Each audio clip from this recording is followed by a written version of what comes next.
Alam nga individual iti akinimag dagiti otoridad kalpasan nga dagito iti nagayam da iti illegal nga sugal iti barangay Bato iti syudad iti San Fernando iti Rabii. No sa dino may basar iti impormasyon nga nakalap manipod karigi kapulisan na pakairamanan karigitoy iti 40 sa isa anyos nga driver, 53 anyos sa driver, may isa nga 62 years old nga lalaki, may isa nga security guard nga or security inspector nga gatawag iti 38,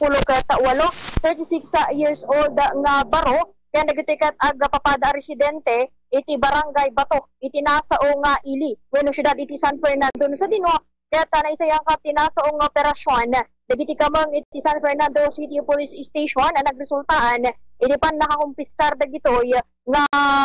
dagiti man naaramat ano iti panagaayam da iti Apusoy dos ken kastamatan dati man na naduktalan nga awan iti physical distancing kabayatan iti panagayam dagito iti illegal nga sugal na kumpiskar iti nasang operasyon iti bet money nga ganay 1,205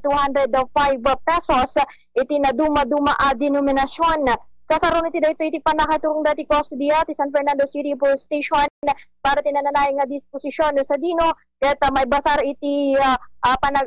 kanayon nga panagkakalap ti bombo radio ti impormasyon iti San Fernando City Police Station dagito ay kat na isyuan iti city ordinance wenno na implementaran iti city ordinance number 003 series of 1970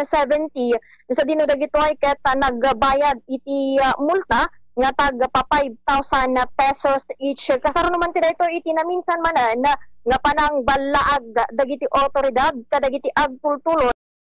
nga engage iti illegal nga sugal nga isaradong dagitoy tapno iti kastaket sa anda makamag. Bombo M. Jortisa reporting para sa Pambansang Radyo ng Pilipinas, consistent number 1 iti La Union, basta radyo. Bombo!